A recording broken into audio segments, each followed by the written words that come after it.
Immediate উনি পাকিস্তান চলে যাক, ওনার দেশ এটা নয়। উনি নিজে বলছেন আমার দেশ এটা নয়। কলকাতার মেয়র বলতেও ঘেন্না লাগছে, কলকাতার মেয়র উনি নন, উনি পশ্চিমবাংলার মন্ত্রী একজন।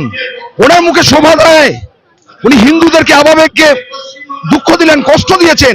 এনার এই দেশকে, পবিত্র মাটিকে উনি অপমান করেছেন। ওনার বিন্দু মাত্র থাকার অধিকার নেই। মেয়র পদ শুধু ছাড়বেন না, ওনার দেশে থাকার অধিকার নেই। মহান মহান মুনি পুরুষরা এখানে জন্মেছেন, তাদেরকে উনি অপমান করেছেন। এই হিন্দুরা দুর্ভাগ্য। হিন্দু জন্মগ্রহণ করা মানে ইসলাম ধর্মে নিয়ে আসতে হবে তাদেরকে। ওনার মতো ওই স্যান্ডো মেয়রকে আমি ধিক্কার জানাই। ওনার, আমার নেতাজি, আমার ভগবান, আমার নেতাজির চেয়ারে যে বসে আছে, বসে যে হেগে ছড়াচ্ছে, ওকে বলবো অবিলম্বে আপনি পদত্যাগ করুন। আপনার যদি লজ্জা থাকে আপনি নিজে পদ ছেড়ে চলে যান, না পশ্চিমবঙ্গ মানুষ আপনাকে ঝেঁটিয়ে আপনাকে ওই পদ থেকে নামাবে। ফিরহাদ হাকিমকে প্রকাশ্যে ক্ষমা চাইতে বলছি এই মন্তব্যের জন্য। উনি মঞ্চে দাঁড়িয়ে মুখেশ আম্বানিকেই গালাগাল করেন, আবার তার বাড়ির বিয়ে থেকেই বসে থাকেন। এই হচ্ছে মমতা, এই হচ্ছে তার চরিত্র, এই হচ্ছে চিনে নিন, এই মাটিতেই কবর দিন।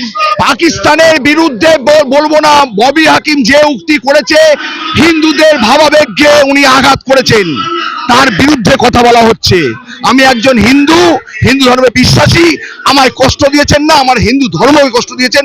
ভারতবর্ষের পবিত্র মাটিকে উনি নিচু করেছেন, তার জন্যই ওনাকে বলা হচ্ছে উনি পাকিস্তান চলে যাক, মানুষ যদি এখানে না পোষায়। কোথায় গুলি খাবে? এমনি তো মরার বয়স হয়ে গেছে, ওকে আর গুলি করে ওই গুলিটাকে ওয়েস্ট করবে না।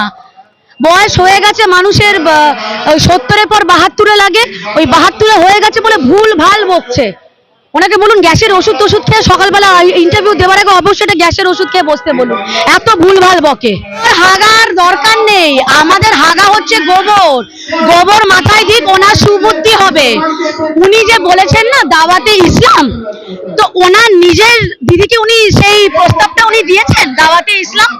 ওনার পার্টিতেও তো চ্যাটার্জি, ব্যানার্জি, মুখার্জি, অনেক সনাতনী আছে, ঘোষ গুহ মিত্র, তাদেরকে দাওয়াতে ইসলামটা দিয়েছে, দিয়ে নিয়ে এসছে ধর্ম পরিবর্তন করে। আর ইয়েতে তাও মানলাম উনি একদিকে যেমন সনাতনীদের অপমান করেছে, আর একদিকে আমি বলবো মুসলিমদের ভাবাবেগে উনি আঘাত দিয়েছে। উনি কি বললেন যে আমি তো দুর্গা পুজো করে, কালী পুজো করি, সে করে আপনি কি উল্টেছেন আমার জানার দরকার নেই। সেগুলো আপনার ক্লাবের নামে পয়সা তোলার একটা ধান্দা ছাড়া আর কিছুই না। কিন্তু আপনি যদি মুসলিম হয়ে থাকেন, তো আপনাদের ধর্মে তো মূর্তি পুজো নেই, তো আপনি তাহলে আপনি না হিন্দু না মুসলিম, আপনি কে? আপনি কে? আপনি কি কাল তো ঠেকা নিয়ে রাখেননি? নামটা আমি উচ্চারণ করব না, কারণ নামটা উচ্চারণ করতে এখন ঘেন্না লাগছে। ওই স্যান্ডো গেঞ্জি মেয়ারের আমি অবিলম্বে আমি পদত্যাগ দাবি করছি। আমি না, আপামর পশ্চিমবঙ্গের রাজ্যবাসীরা, তাদের সাথে আমাদের প্রতিনিয়ত যোগাযোগ হয়, তারা আমাদের ওপর বিশ্বাস ভরসা সব রেখেছে। আজকে ওই কিছুটা সংখ্যার জন্য আমরা হেরেছি বলে ওটা আমাদের হার না, আমরা মানুষের মনে ছিলাম, আছি, থাকবো। পশ্চিমবঙ্গের বাসীর আশা আকাঙ্ক্ষা বরং আমাদের সাথে আছে। তারা আমাদেরকে প্রতিনিয়ত বলছে যে আপনারা কেন রাস্তায় নেই। এই এক স্যান্ডো গেঞ্জির জন্য, আর এক সিএসসির যে দিন দিন সারচার্জ বাড়িয়ে আমাদেরকে লুট করা হচ্ছে, এই দুটো ইস্যুর জন্য তারা আমাদেরকে প্রতিনিয়ত বলছে দিদিরা, দাদারা, আপনারা আমাদের হয়ে বলেন। ইসলামিক কান্ট্রি তো পাকিস্তান, তো ইসলামিক কান্ট্রিতে চলে যাক না, আমাদের তো এটা ইসলামিক কান্ট্রি নয়। উনি ভারতবর্ষে থাকার তো ওনার ইচ্ছে নেই, তবেই তো হিন্দুর ভাবাবেগকে উনি কষ্ট দিয়েছেন। উনি পাকিস্তান উড়ে যাক, উনি পাকিস্তানে চলে যাক, ইসলামিক কান্ট্রি তো পাকিস্তান, ভালো থাকবেন গিয়ে। আমাদের তো দুর্ভাগ্যের দেশ। উনি ভারতবর্ষের পবিত্র মাটিকে অপমান করেছেন, শুধু আমায় আপনাকে নয়। একদম সাম্প্রদায়িক। যখন আপনাদের দিকে সেদিনকে প্রশ্নটা ছুড়ে দিল, আপনারা বললেন না কেন হ্যাঁ আপনি সাম্প্রদায়িক? ওটাই তো বলতে গেলাম তখন, যে যেখানে সব থেকে বড় মুসলিম কান্ট্রি, সেখানে মোদিজি গেলে সেখানকার শেখেরা, মানে গেরুয়া ওই বস্ত্রটাকে কি বলে আমি জানি না, গেরুয়া এই বস্ত্রটা পরে মোদিজিকে রিসিভ করছেন জয় শ্রীরাম বলে।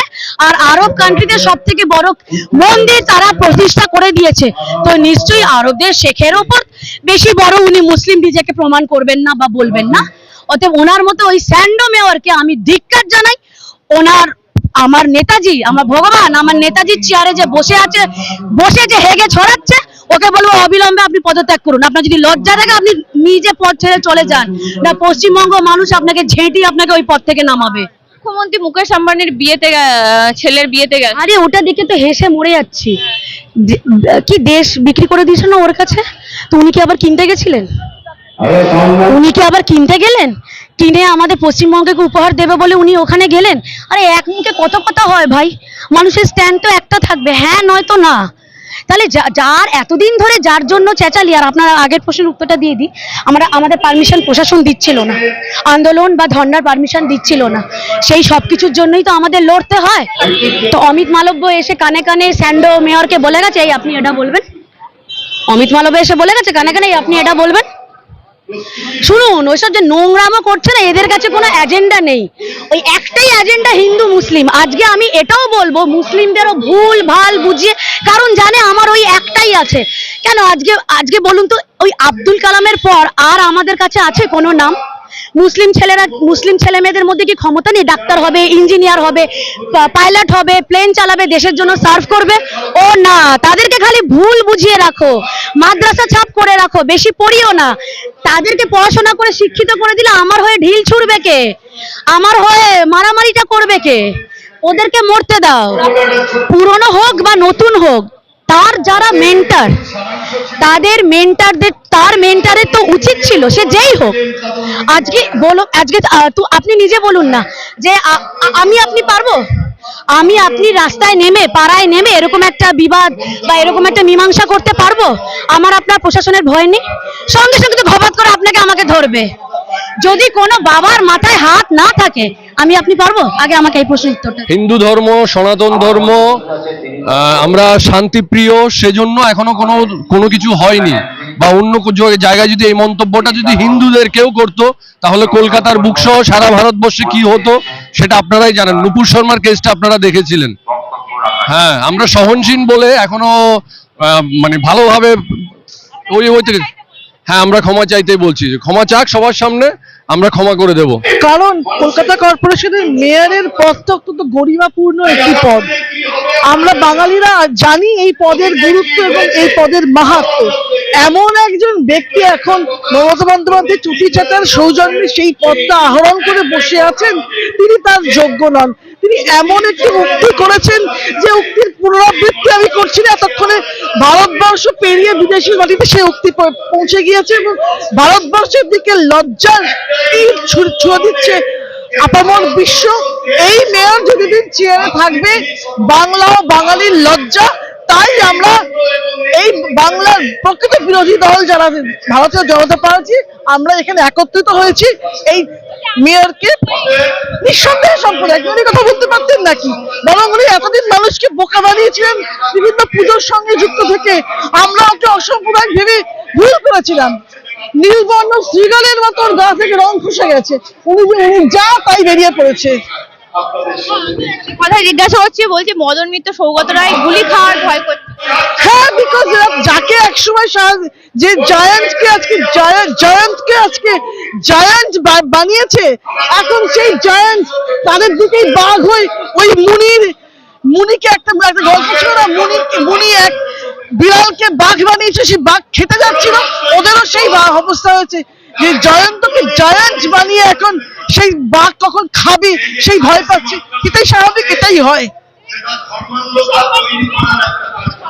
হ্যাঁ, কারণ উনি জানেন মুকেশ আম্বানি এই রাজ্যে ইনভেস্টমেন্ট আছে, এই আরো ইনভেস্টমেন্ট তিনি করতে পারেন, সেই জন্য সেই আশায় অথবা যদি ইলেকশনের কিছু ফান্ড কালেকশন করা যায়, আরো কিছু যদি ওনাকে দিয়ে পয়সা ইনভেস্ট করানো যায়, এইসব আশায়, এইসব ইয়েতে লোভে, এই সমস্ত কিছু লোভে আছে। আর তো বাংলার মানুষের ভালো করার জন্য নয়, জাস্ট নিজের কোনো লোভে উনি মঞ্চে দাঁড়িয়ে মুকেশ আম্বানিকেই গালাগাল করেন, আবার তার বাড়ির বিয়েতে গিয়েই বসে থাকেন। এই হচ্ছে মমতা, এই হচ্ছে তার চরিত্র, এই হচ্ছে তাকে চিনে নিন, এই মাটিতেই কবর দিন।